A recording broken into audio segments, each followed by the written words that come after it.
말씀드리면서 함께 읽어보는 시간으로 오늘의 설교를 시작해 보려고 합니다.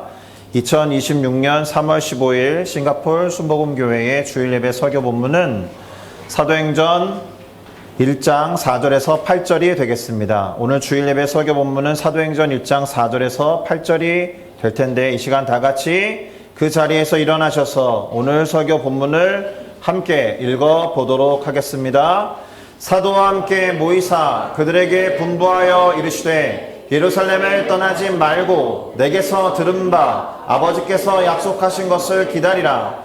요한은 물로 세례를 베풀었으나 너희는 몇 날이 못되어 성령으로 세례를 받으리라 하셨느니라. 그들이 모였을 때에 예수께 여쭈어 이르되 주께서 이스라엘 나라를 회복하심이 이때이니까 하니 이르시되 때와 시기는 아버지께서 자기의 권한에 주셨으니 너희가 알 바 아니요 오직 성령이 너희에게 임하시면 너희가 권능을 받고 예루살렘과 온 유대와 사마리아와 땅끝까지 이르러 내 증인이 되리라 하시니라. 아멘. 네, 자리에 앉으셔도 되겠습니다.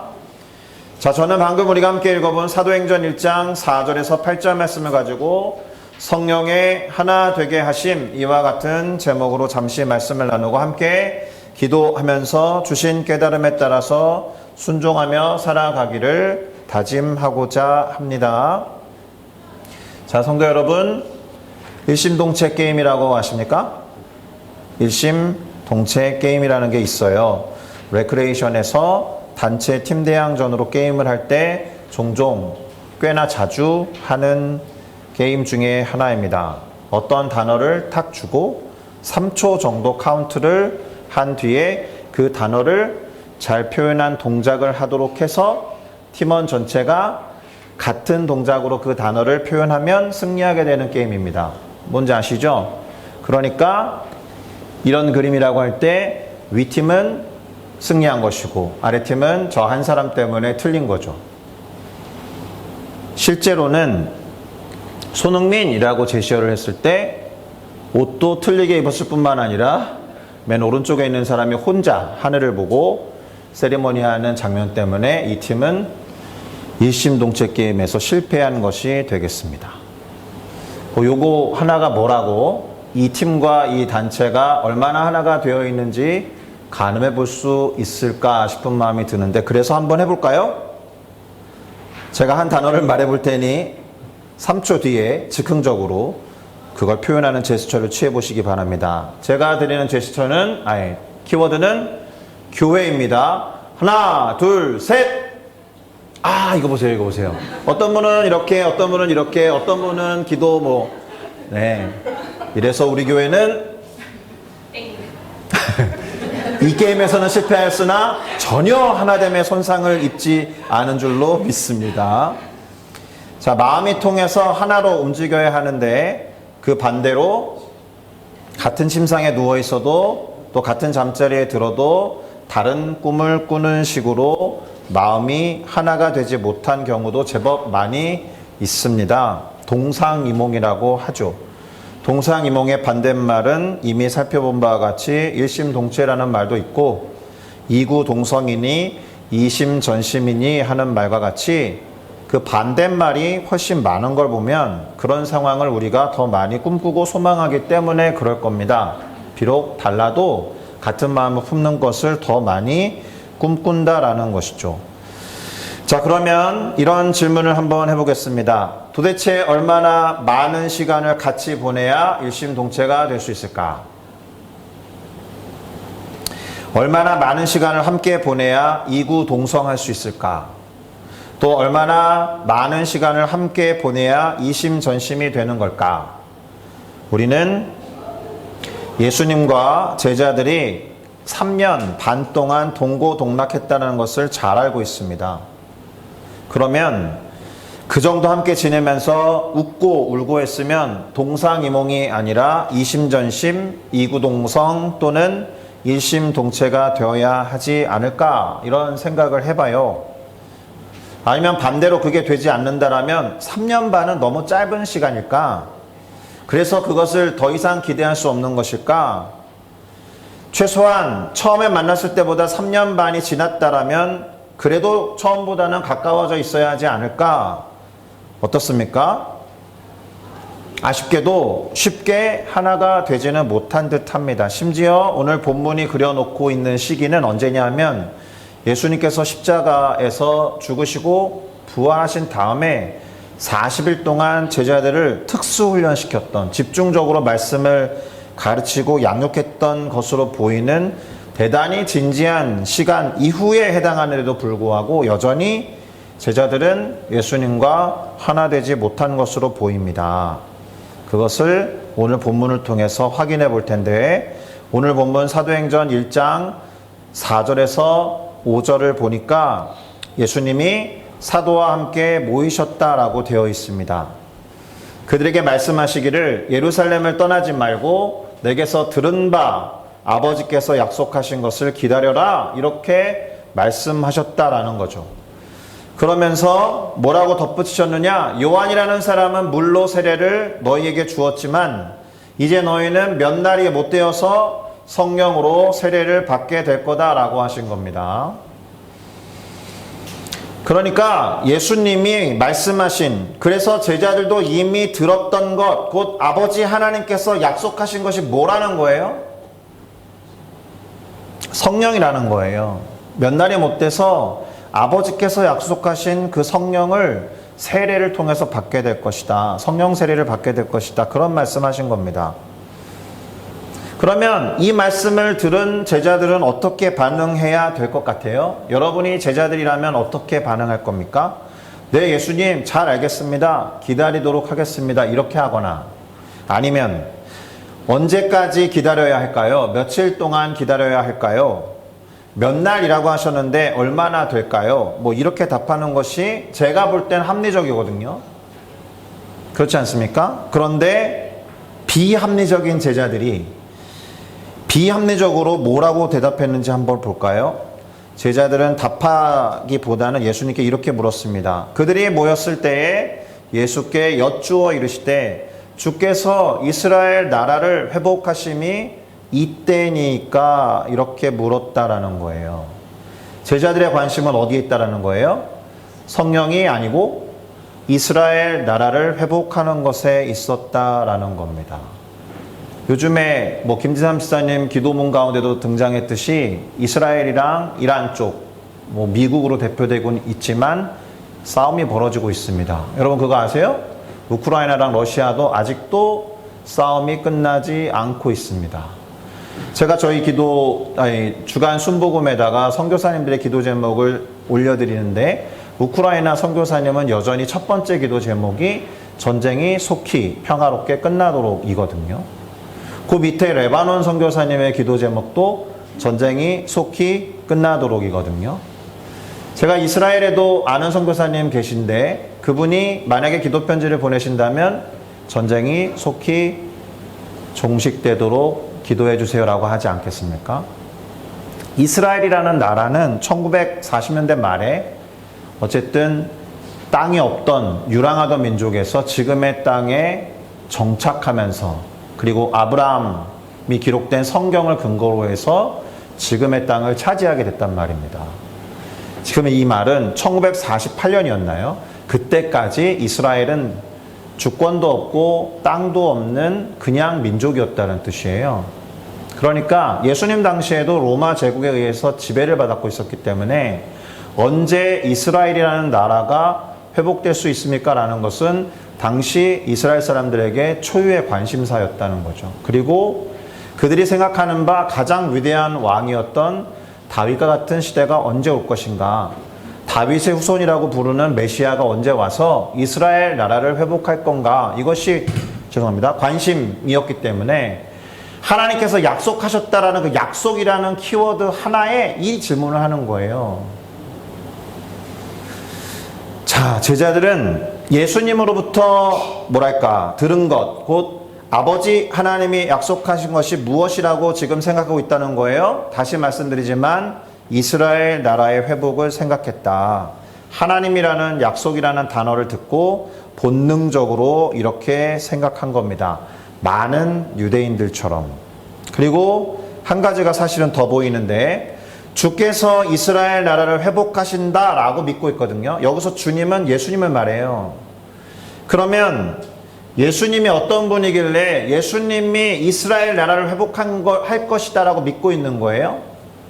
다윗과 같은 위대한 왕, 정치적인 메시아, 왜요? 죽음까지도 이겨내고 엄청난 기적과 이사를 베풀었으니까 이제 이 예수가 왕좌에 오르면 로마를 몰아내고 그 위대한 영토와 함께 위대한 주권을 회복할 때가 지금 옵니까? 그러면 우리는 당신의 12명의 부하들이니까 장관이든 뭐든 하나씩 하겠지, 이런 생각으로 물었던 건 아닐까.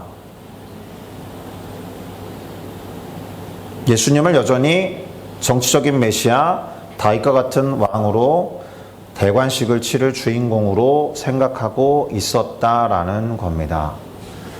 예수님도 이걸 아셨어요. 지금 제자들이 물어보는 것이 무슨 의미인지를 알고 있었기 때문에 그들이 알고 싶어 하는 것이 무엇인지에 대해서 답하십니다. 뭐라고 답하셨느냐? 그래, 그 때와 시기는 아버지께서 당신의 권한에 두셨기 때문에 너희가 알 바는 아니야. 여기까지도 제자들은 이스라엘 나라가 회복되는 것이 하나님 아버지의 권한에 있기 때문에 언젠간 되겠구나라고 그 미련을 못 버렸을 법한 대답이에요. 이스라엘 나라의 회복은 반드시 될 것이지만 그 때와 시기는 아버지께서 당신의 권한에 두셨기 때문에 너희가 알 수도 없고 알 필요도 없어. 그러면서 당신이 하고자 하셨던 말씀, 그 성령에 대해서 한 번 더 말씀하십니다. 우리가 가장 잘 아는 성령에 대한 말씀이 아닐까 싶은데 사도행전 1장 8절 우리가 함께 읽어보면 좋겠습니다. 같이 읽겠습니다. 오직 성령이 너희에게 임하시면 너희가 권능을 받고 예루살렘과 온 유대와 사마리아와 땅끝까지 이르러 내 증인이 되리라 하시니라. 아멘. 예수님께서 지금 하신 말씀 속에 이스라엘 나라의 회복에 관한 언급이 있습니까? 없어요. 그리고 우리는 이 오직이라는 단어에 주목할 필요가 있습니다. 때와 시기는 아버지께서 당신의 권한에 두셨으니 너희가 알 바는 아니지만 그러나 오직 한 가지를 알아야 한다, 이런 뉘앙스이기 때문에 그래요. 니네가 다 몰라도 되는데 이거 알아야 돼. 성령이 임하시면 너희가 권능을 받는다. 이것만은 알아라. 오직 이것만은 알아야 된다. 그렇게 되면 예루살렘과 온 유대와 사마리아와 땅끝까지 이르러서 내 증인이 될 거다.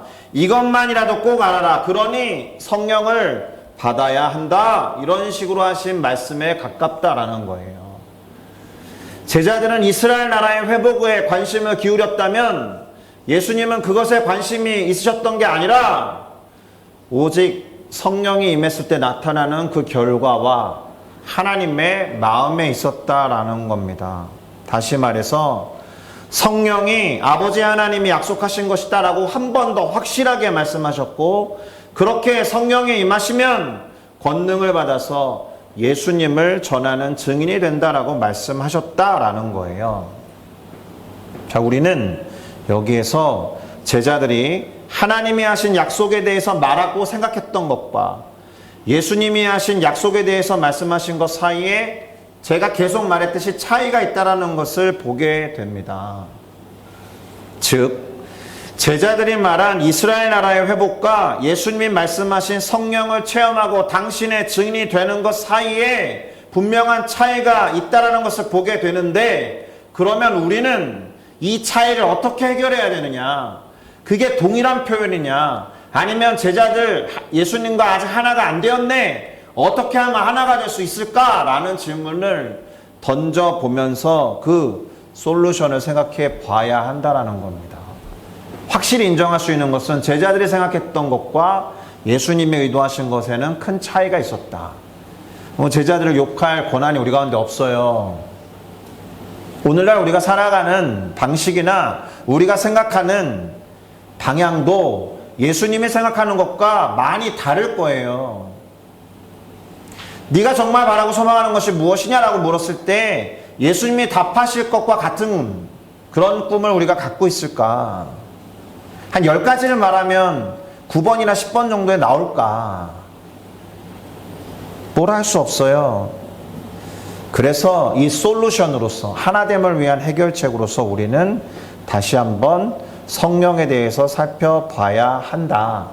오늘 저희가 사도행전 1장 4절부터 8절을 설교 본문으로 삼았지만 2장까지 살펴볼 것이고 1장까지는 제자들과 예수님 사이에 차이가 있다는 것에 직면한 것이고 2장부터는 그 차이를 어떻게 극복해 가는가에 방점이 있습니다.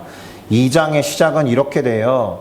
오순절 날이 이미 이름에 그렇게 됩니다. 오순절이 뭐냐? 펜트코스트라고 되어 있죠. The Day of Pentecost. 펜트코스트에서 펜트는 펜타에서 왔습니다. 그리스어에서 1, 2, 3, 4, 5를 세는 단어에서 왔습니다. 모노, 디, 트리, 테트라, 펜타로 있거든요. 그래서 지금 한창 전쟁 중에 있는 미국의 국방성이 뭡니까? 페라곤이잖아요. 펜타곤이잖아요. 페라곤이 아니고 펜타곤이 어디서 왔습니까? 모양이 오각형이잖아요. 그 건물이. 그래서 펜타, 다섯이라는 뜻을 갖고 있습니다. 오순절도 마찬가지예요. 다섯 오자에 열 순자예요. 그러니까 50일 되는 날이라는 뜻이고 펜트코스타도 50번째라는 의미를 갖고 있습니다. 언제로부터 50일이에요? 6월절로부터 50일입니다. 패스오버. 그러니까 이스라엘 백성들이 애굽을 빠져나온 날을 기념하는 그 날로부터 50일. 그날에 갑자기 하늘로부터 급하고 강한 바람 같은 소리가 있었어요. 그리고 그들 곧 예수님이 명하신 바 그대로 성령을 기다리면서 마가의 다락방에서 모여서 기도하던 제자들에게 마치 불의 혀처럼 갈라지는 것들이 그들에게 보여서 각 사람 위에 하나씩 임했다라는 거예요. 그리고 그들 모두가 성령의 충만함을 받고 성령의 말하게 하심을 따라 다른 언어들 곧 방언으로 말하기 시작했다라는 겁니다. 다른 언어였기 때문에 자신이 말하는 경우에도 그게 무슨 말인지 몰랐을 가능성이 많아요. 그런데 그 말을 알아들었던 사람들이 있네요. 신기하게도.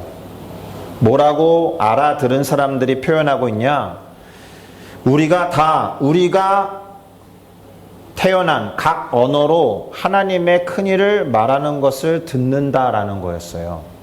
그러니까 성령이 임하여서 방언이 터져나온 사람들의 모습을 보고 있었던 다른 사람들이 하나님의 큰일을 내가 태어나서 자란 곳의 언어로 듣게 되는 것이 신기했던 거예요. 신기하죠. 지금 예수님의 제자들은 이 동네를 벗어난 적이 없어요. 갈릴리랑 예루살렘 왕복하면서 거기 일대를 벗어난 적이 없는 사람들입니다. 그런데 그래서 외국어를 하지 못하는 사람들이 외국어 같은 말을 하니까 명절을 지키러, 추석과 같이, 설날과 같이 명절을 지키러 예루살렘에 모여왔었던 다른 곳에서 태어났던 교포 같은 사람들이 몰려들었을 때 자신이 태어난 곳의 각각의 언어로 이 외국어를 모르는 사람들이 하나님의 큰일을 말하는 것을 들으니까 신기한 거죠. 배운 적도 없는 말. 대단히 놀라운 일이었는데 놀라기만 하지 않았고 이렇게 말하는 사람들도 있었습니다. 어떤 사람들은 조롱하면서 야, 그들이 새술에 취하였다, 이렇게 조롱하기도 했다라는 거예요. 우리가 몇 주 전에 구약 성경의 성령에 대해서 배울 때 이스라엘의 첫 번째 왕이었던 사울이 왕으로 선택되어서 감람나무 곧 올리브유 기름 부음을 받고 나서 성령이 크게 임해서 어떤 일이 벌어졌느냐? 예언이 터졌어요, 이 사람이. 그래서 사울을 알고 있었던 다른 사람들이 볼 때 너무 이상하니까 야, 사울도 예언자들 중에 있냐? 라고 하더니 도대체 사울에게 무슨 일이 벌어져서 저렇게 예언까지 하느냐? 쟤 오늘 참 이상하다라는 말이 속담이 되었다라는 표현을 말씀드린 바 있듯이 갑자기 새술에 취한 사람처럼 이상한 말을 하는 사람들을 보고 했던 표현이 마치 사울과 유사했던 거예요. 이런 성령이 임하여 방언이 터져나온 이들을 보면서 새술에 취하였다는 식으로 조롱하고 있었다. 지금도 방언으로 기도하는 사람들 보면 그것을 이해하지 못하는 사람들은 무서워할 수도 있고 이질감을 크게 느낄 수 있다라는 거죠. 그러니 베드로라는 사람이 나서서 그런 생각에 반박할 필요가 있어요. 그때로부터 설교를 시작합니다. 사도행전 2장 14절에서 15절인데요. 베드로가 11명의 사도와 함께 서서 소리를 높여 말하기 시작했어요. 유대인들과 예루살렘에 사는 모든 사람들아, 지금 당신들이 보는 이 일과 관련해서 내가 당신들에게 설명을 할 테니 내 말에 귀를 기울여 주겠습니까? 이렇게 말하고 입을 열어요. 지금 시간이 몇 시냐? 아침 9시다. 밤새 술 먹지 않았으면 새술에 취한 것일 리가 없다.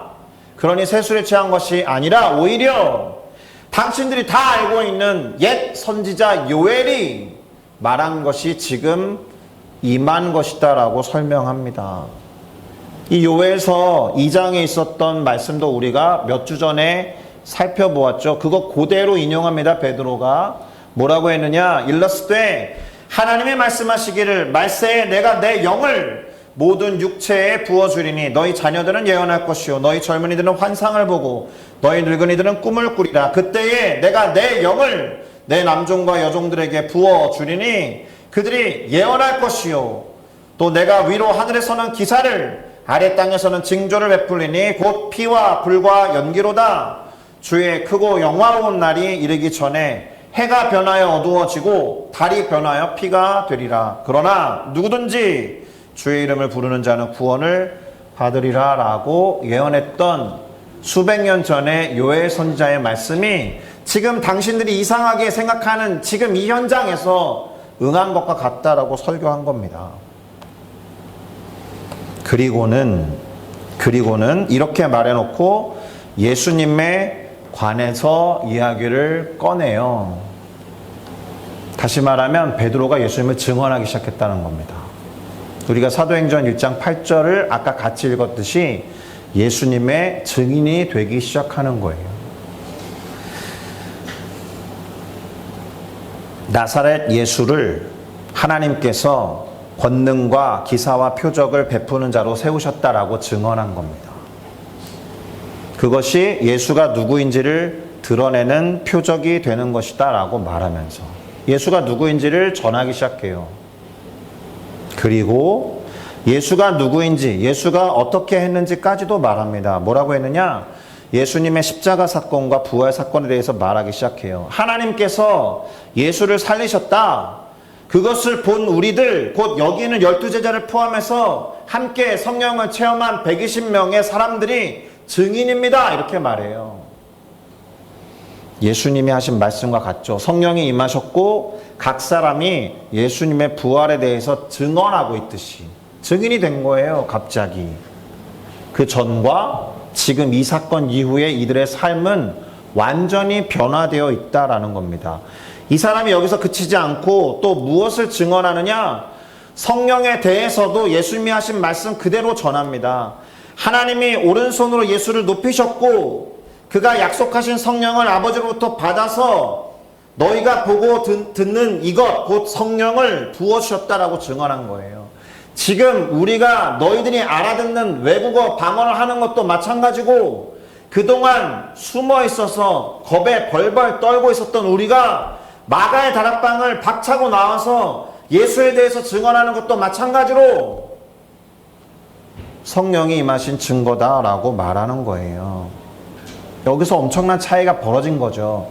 이스라엘 나라의 회복에 대해서 물었던 제자들이 이제 이스라엘 나라가 회복될 거야 라는 말을 한 게 아니라 하나님이 약속하신 선물로서의 성령을 말하고 증언하게 되었다. 그러니 처음에 말씀드렸던 예수님이 하신 말씀과 생각보다 먼 거리에 있었던 그 차이가 극복되고 있다는 것을 알 수 있죠. 그러니까 사도행전 1장과 2장은 같이 붙어있는 장이지만 사실 말씀으로 볼 때는 큰 간극이 있습니다. 그리고 그 간극을 메꾸는 해법이 성령인 거예요. 예수님이 하신 말씀처럼 계속해서 할 수밖에 없어요. 그래서 예수를 증언해야 되니까 여러 가지 말로 확증하여 권하기를 너희가 이 패역한 세대로부터 구원을 받아야 된다라고 했고 그 말을 받아들여서 믿기 시작한 사람들이 무려 세례까지 받았고 신도의 수가 그날 하루만 3,000명이나 더하였다라는 게 성령을 체험한 베드로 사도의 첫 번째 설교의 결과입니다. 그러니까 다시 말씀드립니다. 이스라엘 나라의 회복, 정치적인 독립, 그리고 다윗처럼 전성기를 구가하게 될 독립국가를 이끌어줄 그런 예수를 바라는 마음에서 어떻게 변화됐다는 거예요? 예수님이 하신 말씀과 같이 증인된 삶을 살아가게 만든 그 차이를 해결한 솔루션이 뭐였다? 성령이었다. 성령께서 그렇게 제자들과 예수님을 하나 되게 하셨다라는 겁니다. 심지어 그렇게 예수를 믿게 되어서 형성된 공동체, 이때부터 교회가 시작됐거든요. 교회의 모습이 어떠했는지까지 오늘 살펴보려고 합니다. 사도행전 2장 42절에서 47절을 살펴볼 텐데 제가 읽겠습니다. 그들이 사도의 가르침을 받아 서로 교제하고 떡을 떼며 오로지 기도하기를 힘쓰니라. 3,000명에 더해졌어도 사람마다 두려워하는데 사도들로 말미암아 기사와 표적이 많이 나타나니 믿는 사람이 다 함께 있었고 모든 물건을 서로 통용하였고 재산과 소유를 팔아서 각 사람의 필요를 따라 나눠주었고 날마다 마음을 같이하여 성전에 모이기를 힘쓰고 집에서 떡을 떼며 기쁨과 순전한 마음으로 음식을 먹고 하나님을 찬미하며 또 온 백성에게 칭송을 받으니 주께서 구원받는 사람을 날마다 더하게 하셨다. 가르침을 받았다. 서로 교제했다. 떡을 떼며 기도하기에 힘썼다. 기사와 표적이 많이 나타났다. 믿는 사람들이 흩어지지 않고 함께 있었다. 모든 물건을 서로 통용했고 심지어 재산과 소유를 팔아서 다른 사람의 필요를 채워주기도 했다. 날마다 마음을 같이하여, 이게 중요해요. 마음을 같이하여. 3년 반 동안 동고동락했던 제자들도 예수님과 마음을 같이하지 못했는데 이제 성령을 세례로 받고 충만했던 베드로의 설교를 들었던 사람들 3,000명이 포함된 대규모 집단이 마음을 같이하여 하나가 되어서 성전에 모이기를 힘썼다. 그리고 집으로 흩어져서는 떡을 떼면서 예수님을 기념했고 서로 나눌 뿐만 아니라 기쁨과 순전한 마음으로 감사하고 음식을 먹었다. 그리고 하나님을 찬양하고 높였다라는 것인데 제일 중요한 것, 그 다음에 사람들이 이 공동체를 보면서 칭송했다. 칭찬받는 크리스천이었다는 뜻입니다. 그러니 이 공동체에 들어가고 싶겠죠. 교회 오라 그러면 사람들 옵니까 요즘에?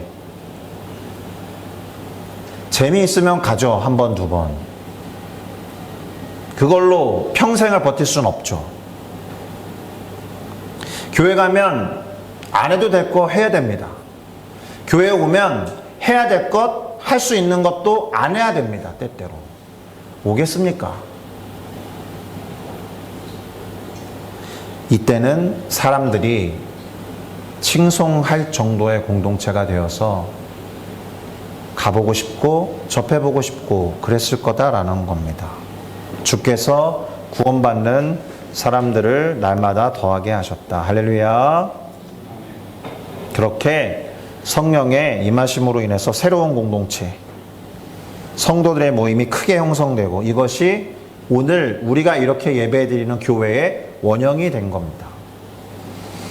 오순절이라고 아까 말씀드렸는데 오순절이 뭐라고요? 6월절로부터 50일째 되는 날. 핵심은 출애굽한 이스라엘 백성들이 50일째 될 무렵에 시내산 앞에 이릅니다. 그리고 시내산 앞에서 모세로부터 율법을 받습니다. 그러니까 구약의 오순절은 율법, 곧 말씀을 받은 날로 기념하는 명절이었습니다.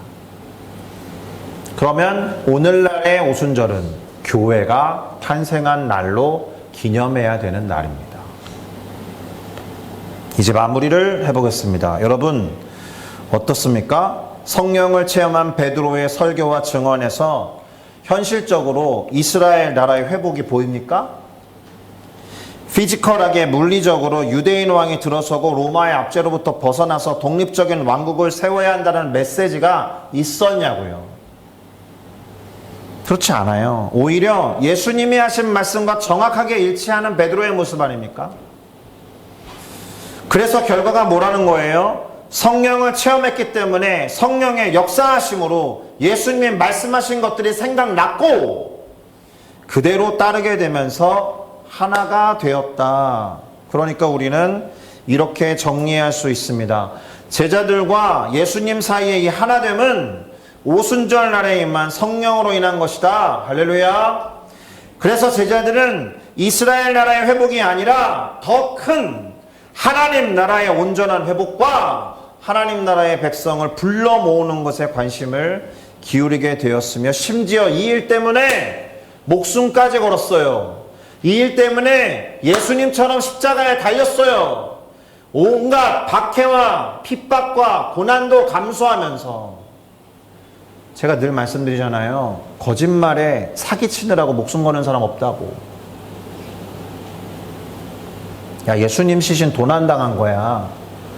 그래서 아주 정밀하게 교리를 만들어내고 역사를 이렇게 속여가면서 그럴듯하게 만들어서 형성된 기독교라고 쳐도 그런 거짓말에 목숨을 거는 사람이 어디 있습니까? 예수님 때문에 기꺼이 예수님을 따라서 순교와 박해를 감당했다. 처음에 우리가 살펴보았듯이 3년 반 동안 아무리 동고동락한 결과 안타깝게도 동상이몽이었지만 오히려 예수님이 떠나시고 성령을 체험한 이후에는 이구동성, 이심전심, 일심동체가 되었다. 그래서 반복적으로 말씀드리는 것이지만 성령의 임하심과 성령을 부어주심으로 인해서 제자들은 비로소 예수님이 원하시는 바에 따라 하나가 되기 시작했다라는 겁니다. 그런데 그걸 아셔야 됩니다. 이러한 하나됨은 예수님이 십자가 처형을 받기 전에 그토록 간절히 기도하셨던 기도 제목의 응답이기도 했다. 예수님이 하셨던 기도 그대로 성취된 것이었다.